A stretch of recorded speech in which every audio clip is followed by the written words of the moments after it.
Good. Good afternoon, everybody, and welcome to this keynote lecture to be presented by Professor Jelle Barents, who joins us from Nijmegen, the Netherlands, where I think it is 8 o'clock in the morning. So we're just That's correct, yes. Talking how it's been quite suitable for international conversations. Now, Professor Barents unassumingly describes himself as a radiologist interested in imaging, when in fact, for those of us who treat men with prostate cancer, we owe him a great deal, as it is he who is responsible for the revolutionary PIRADS system that we all accept now as world standard. In recognition of this and his other achievements, he received the EAU Innovators in Urology Award in 2020. So I'm very much looking forward today, as I'm sure you all are, to his talk, What's New in Prostate MRI? Welcome, Professor Barents. Okay, good morning. Thank you very much for this very kind introduction. The talk today is what is new in prostate MRI, and it's a very great opportunity for me to share my thoughts and what is currently present with you. Let's see. These are my disclosures. I'm advisor, non-paid for both the company that produces. It's okay? You just need to screen share. Okay. That's the. I see my screen, but nobody sees my screen. Okay, I think I will restart. Good afternoon. Yep. Okay. Good afternoon, Australia. Thank you for again the kind invitation to give this talk. My talk will be on what is new in prostate MRI. These are my disclosures. I'm a non-paid advisor of the company that produces the nano contrast and also produces the MR robot. Okay, my talk will be separated into 5 parts. First, I will discuss local MRI, then artificial intelligence, MR-Biopsy, lymph node imaging, and I will end up with MR-Guided Therapy. So let's start with local MRI. What is the value of local MRI? Well, read these great 4 level of 1A papers.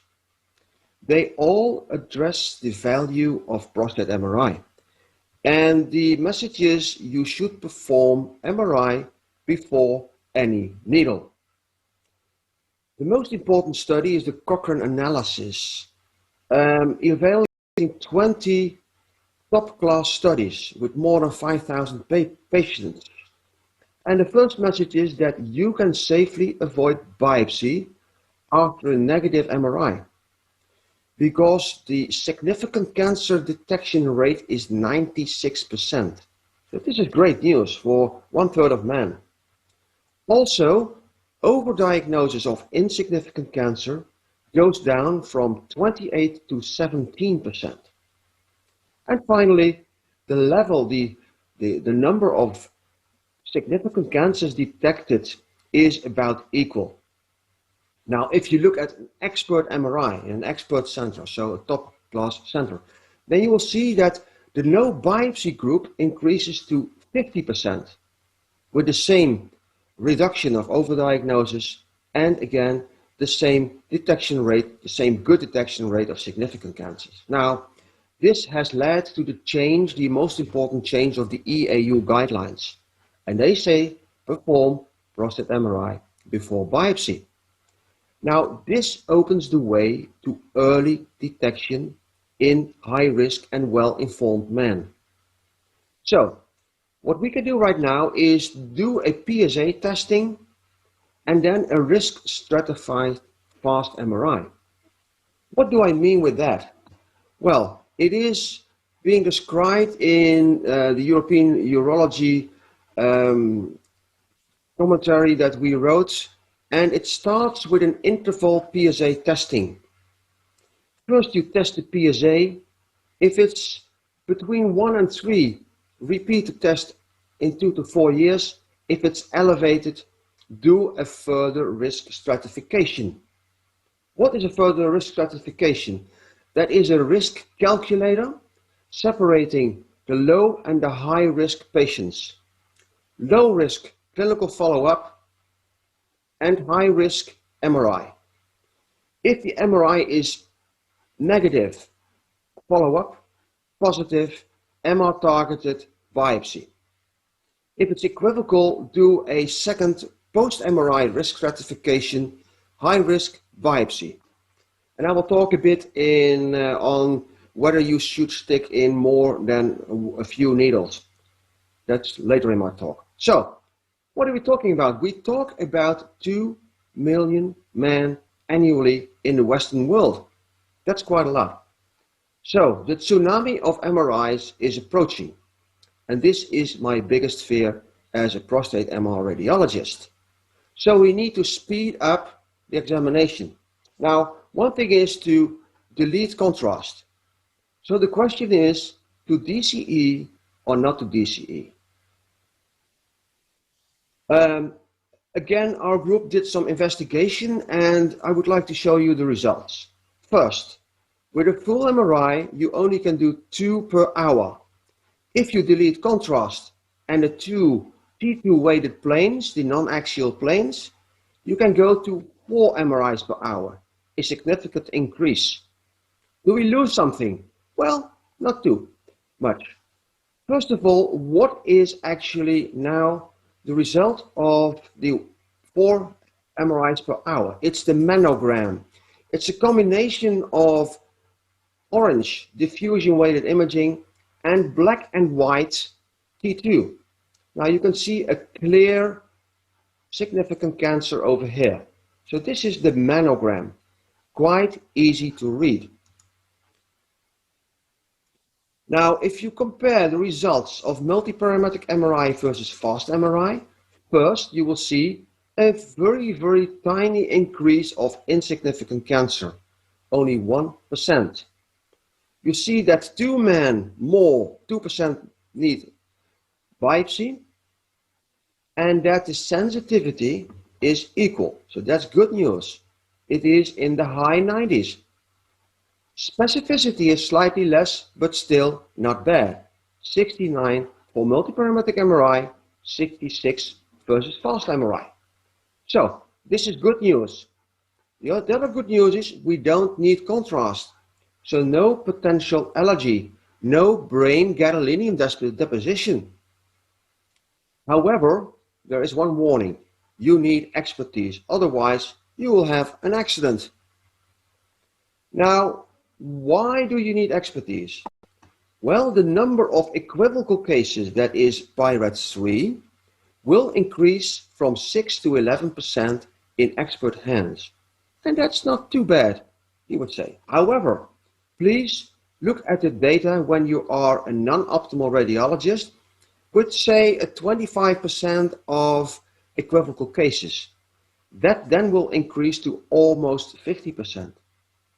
So the message is, contrast helps to find a tumor, it's reducing uncertainty, and is especially helpful in a less experienced radiologist. The other message is that when you have a good experience, and if you do early detection, so in a low-risk population, you can safely omit the use of contrast and speed up the MRI.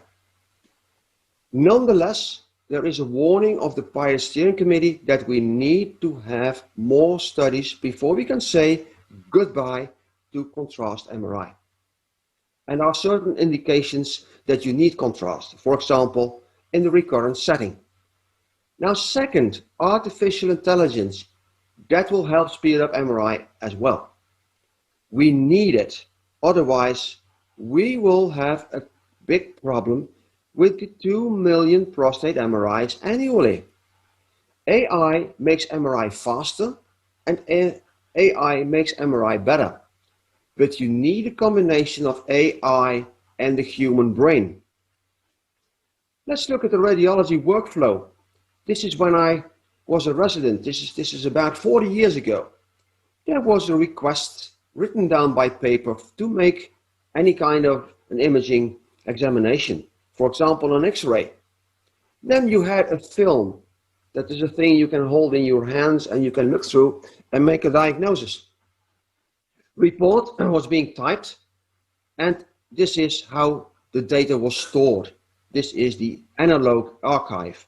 Well, We all don't like it, don't we? This is the IT revolution in the 1990s. We had an introduction of a computer on the desk of the referring physician asking for a CT or an MRI, and you could see that the image is being checked by a radiologist or technician. Image interpretation was digital, report was by a microphone, and the management, well, there is now a PACS, a digital archive where all the information is stored. What will happen in the next 10 years is that this all will change. You will have a risk assessment and a decision support tool. The acquisition will be checked not by a human brain, but by the computer. I will come to that later. The radiologist will speed up his exams and he will be better. Reports will be structured and automated. And the management, you will have a management AI tool that will enhance biopsy planning, the pre-treatment planning, and enable precision medicine. Now first, re-imaging. You as a referring physician can make a risk assessment based on AI, where the risk calculators are imported. There is a clinical decision support, very powerful. The right examination for the right patient at the right time. Now, what about this image? Well, an unexperienced radiologist would say, I like it. AI said, I don't like it. So, automatically, this image will be made again while the patient is still on the table, and you will see that this blurry image is replaced by a new acquisition. A great improvement of image quality. Now, this is a frequently heard voice. My radiologist performs bad. AI can help, yes. Look at the bad radiologist versus the experienced radiologist. The overall score for the peripheral zone and transition zone. So let's zoom into this. Look at the overall score, blue, before AI. A lot worse as compared to me, the expert. But now see what happens with AI. The less experienced radiologist is performing almost at the level of the top radiologist. Now this is what really will happen. Good. Now, AI as a second reader, it will help me. Even I will improve as an expert. We had a radiologist score, we had an AI score, and a combined score. And look at the area under the curve. The green dots are the dots from the radiologist without AI. And you can see that that matches the curve of the CAD. However, if you use them both, you can see that the area under the curve of a predefined lesion in separating a clinically significant from an insignificant cancer is better with a combined tool. Double read is the future of AI. Pilots know it already since 20 years. We will embrace this in the next 20 years. There are already AI tools that can be used and support a radiologist. There are now 3 companies that do that. And actually they are CE or FDA approved. And prospective studies soon will be out. Now, also a pathologist can be helped by AI. The agreement without versus with AI increases a lot. So the message is agreement is a lot better. For the management, the post-imaging management, we will have AI-assisted pathology that can be combined with genomics, proteomics, and radiomics. We will have a better pre-treatment planning, and we can better estimate the risk on recurrence for a certain therapy in a certain patient. Patient-tailored treatment.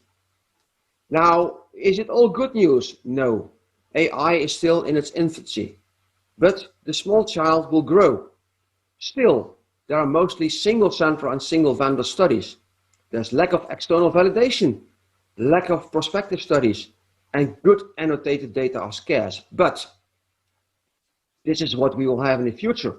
Larger and well-performed data sets, more and CE and FDA approved tools, competition that will enhance the quality of AI, and benefits for the patient and clinical pathway are under investigation. Now, what about MR-Biopsy? There are two questions with the current biopsy that came across my mind. First, where do we target for? And second, how many needles should we use? So, this is a 66-year-old man. His PSA is elevated. He has a PSA density of 0.13. And these are the images. And you see a lesion.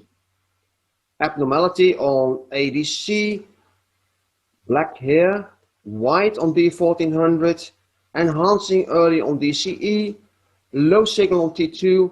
So this is a PIRADS 4 lesion. But where should we stick our needle? Well, we should stick our needle in the center. That means in the lowest ADC area. If we do that, we'll get the Gleason grade 2 tumor.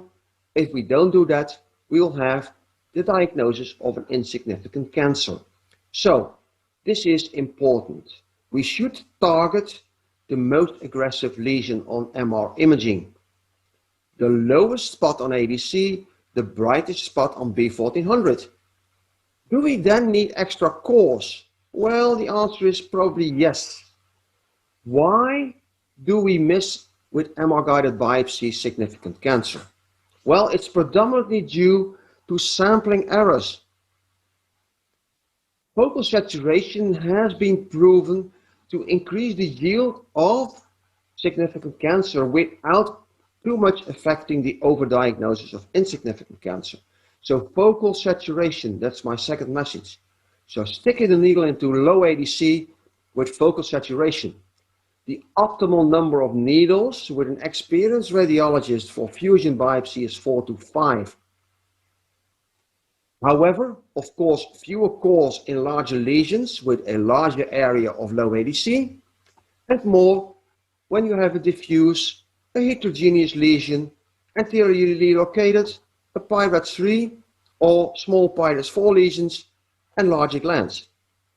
Now, if you use a robotic device, the error is, well, a little bit less, and you can perhaps go down to 3 needles. That was a publication by this Italian group. So in bore from 4 to 3. This again shows how many needles you should use. The number is 4 for biopsy-naive patients and for prior negative patients. In active surveillance, we should use more needles. Now, again, a study that supports the focal saturation. If you use, beside targeted biopsy, 5 additional cores, you will see an increase of around 9% of significant cancer without a too high increase of clinically insignificant cancer. The same is true for trans-perineal biopsy. I think that's being used predominantly in Australia. You can see that if you use 10 to 20 neighboring sections in addition to the targeted biopsy, you can see that the increase of Gleason grade more than 1 significant cancer is 25%. However, if you stick in needles in a random negative part and a contralateral part, you will find too many Gleason grade 1s. So try to restrict also here to focal saturation only. Pokorny already has shown it from the Brisbane group that his false negative MRIs were not errors of MRI, but errors of a biopsy sampling. This is our 4M study. I'm looking at the PIRADS 3 and 5, so the positive cases, 50%. And let's zoom into these. And what I'm going to compare is MR-guided biopsy only versus MRI plus systematic biopsy. And we found that the MR systematic biopsy had an increased yield of 7%, but only from the neighboring sections. The Gleason grade 1 was even less. So this is good news. However, you should be aware that the upgrade by additional cores is only, well, in 95% of the cases, from a 3+3 or 0 to a 3+4, and not a worse tumor. So 95% 3+4 and only 5% higher. Now this is the final statement also of this group. This is the PIRADS steering committee members, the key members, and you can see that 14 to 18 men need to have a combined focal saturation biopsy to detect one extra Gleason grade, more than one tumor, so significant cancer, at the cost of Gleason grade 1 insignificant cancers. You should be aware. Now, I'm over half of my talk. Let's now zoom in into those difficult lymph nodes, very difficult for imaging. And let's zoom in into nano-MRI, the iron oxide particles. Is it dead? No. At this moment, the phase 3 study is running in Europe, and we expect approval within 2 years from the EMEA. Now, this is an image which doesn't run. Okay, this is a 3D image, and this 3D image is showing vessels and lymph nodes, and you can see the green lymph nodes. There's a green lymph node here. And the question is this 5mm lymph node pathologic, yes or no? This cannot be answered without nano-MRI. But if you give nano-MRI, you see something spectacular. A dark area here and a white area there. So why is this part of this lymph node black? And I didn't believe my eyes that I saw just a horizontal straight line in this node. The surgeon was able to find this lymph node, and here is the pathology. The black part was normal, where there were normal iron-loaded macrophages due to the contrast. This is a PSA stain. And the brown part is the metastatic part, no macrophages. So white is bad and black is normal. And to see how large this node is, this is the size of the head of a match. I must tell you, it's a little secret, but this was the largest match I could find, by the way. Now, you can also use the nano-MRI as an MRA contrast agent. You get it for free. After the injection of iron, you will see this vessels, pelvic vessels, highly in detail, and you can plot its location of the vessels versus the normal, the green, and the abnormal, the red lymph node. So this provides a very nice map for the surgeon. Now, what about lymph node size? In green, you will see the distribution of nano-MRI, and in blue of PSMA PET-CT, a very recent paper. It is now in press. And what you see is that with nano-MRI, you can detect lymph nodes as of a size of 2, and most of the lymph nodes you detect are in between 2 and 5. For PSMA PET-CT, the lowest size is 3.5, and you see that most of the nodes are in between 3+6. So you miss a quite significant part of the negative lymph nodes. So these are negative with PSMA, but positive with nano-MRI.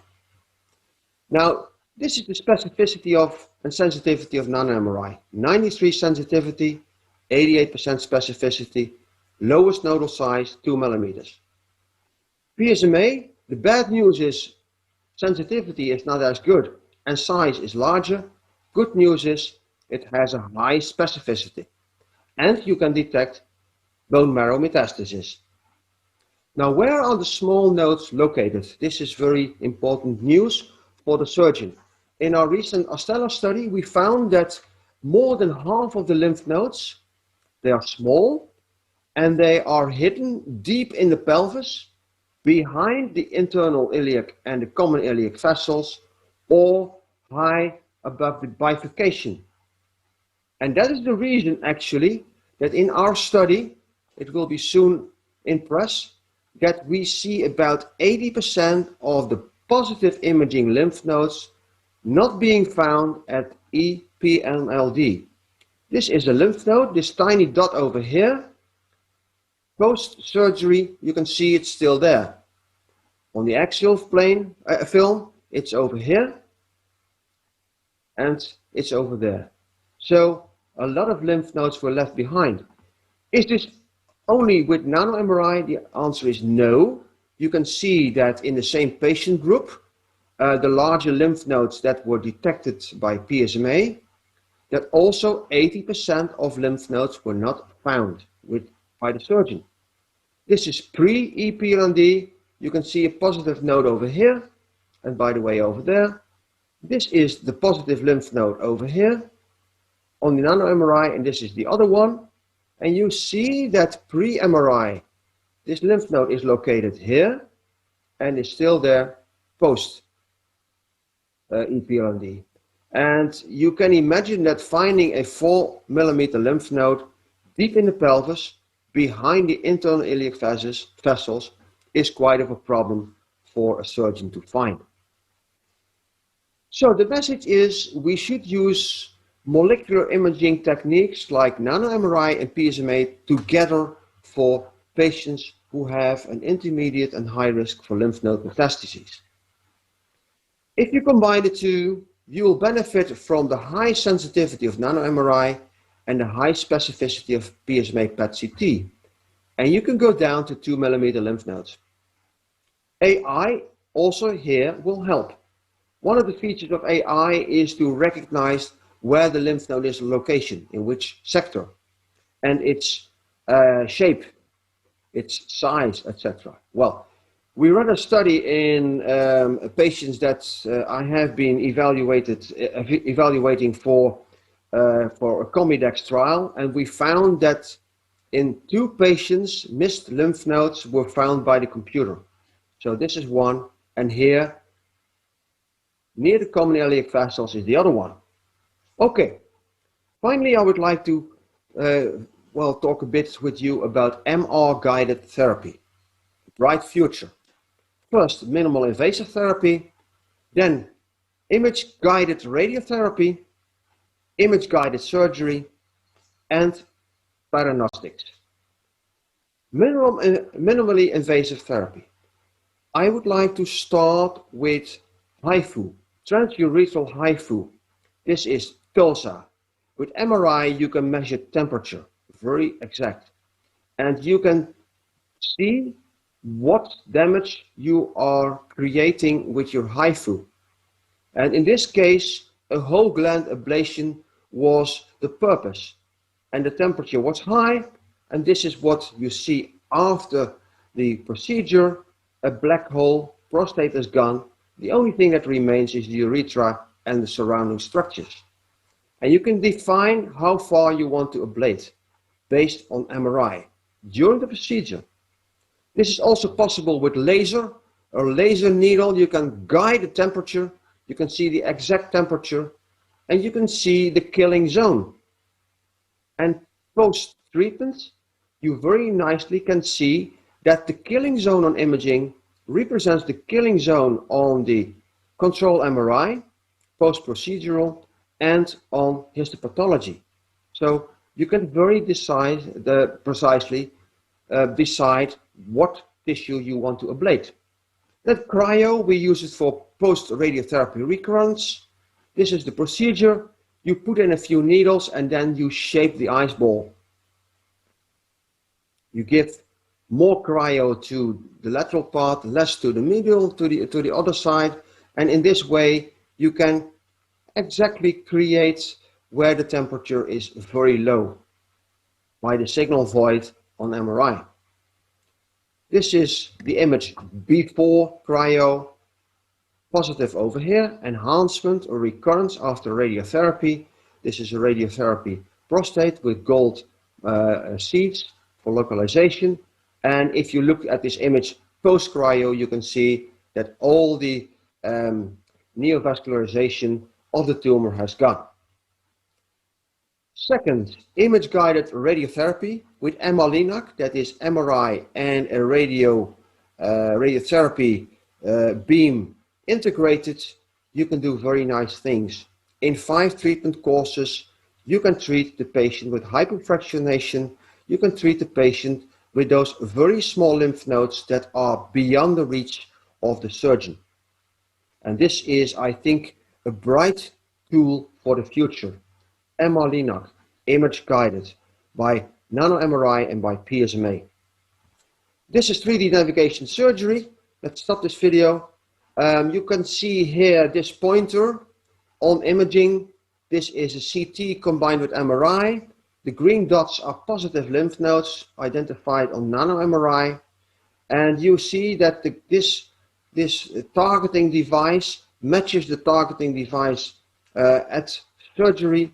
You can see the surgeon is pointing out the vessels. This is the common iliac vessel. You can see that he points out the ureter, and now he's trying to find some lymph nodes. So let's continue his search. And the lymph nodes are over here. You don't see them on the surgical view. However, if you know where they are, then you see in this area there should be some. Now he's trying to find them, and he's peeling off some structure, and this is where the node is. This is the positive lymph node, enabled by image-guided 3D navigation surgery. Now, Theranostics, the message thus far is that it is feasible and safe and effective in patients who are hormones sensitive. Also, we have been doing a study now in patients who are primary patients with potential lymph node metastasis, and this is a very good and feasible technique, promising for the future. Now, if you want to check the results of a PSMA therapy, you should do that with another imaging modality. We are doing that with nano-MRI. So this is a patient with a positive large bone metastasis. We found a small lymph node here on the iron insensitive image, which is white on the iron sensitive image, so it's no iron. So this is a positive lymph node, which was negative with PSMA PET-CT.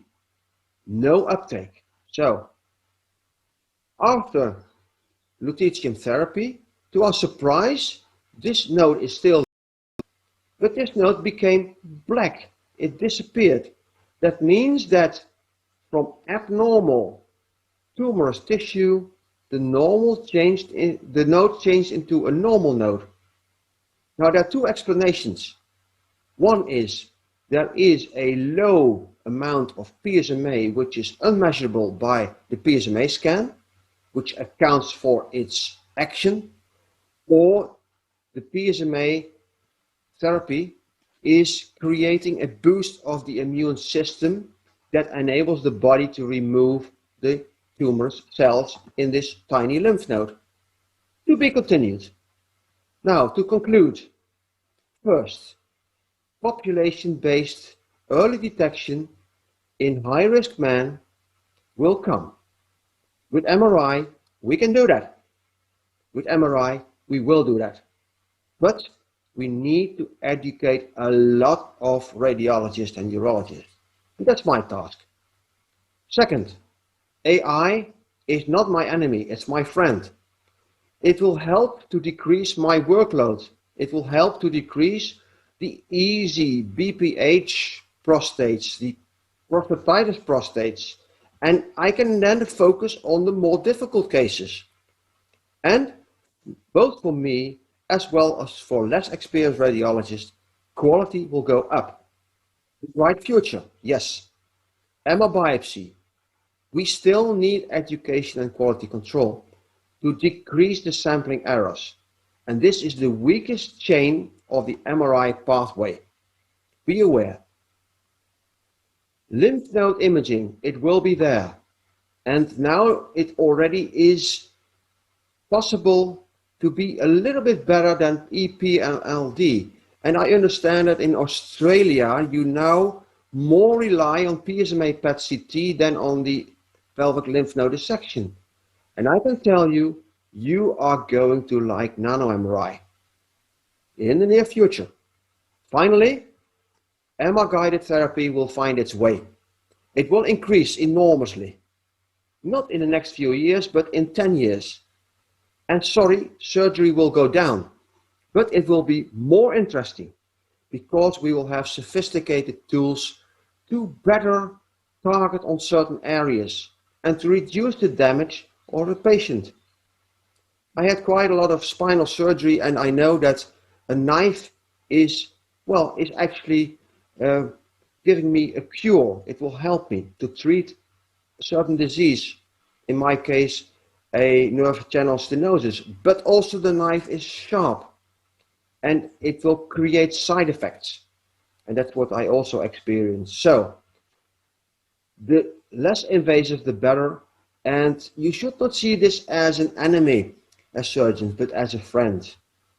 So together we will have a bright future. With this, I would like to thank you for your attention. And I do not know whether it's time for questions. I leave that up to the chairman, who was very kindly to introduce me as the PIRADS creator. That's, too much of an honor because it's always a group effort. And I know that you in Australia were the first adapters of PIRADS. Les Thompson and Morgan Pagoni, they were really the first ones to do a large prospective trial with me, the European, far away. Nonetheless, you made it happen, you made it start. So thank you very much for the opportunity to give this talk. If you want to know more about me, this is my website. If you have questions which cannot be answered in this session, just shoot me an email. Thank you very much for your attention.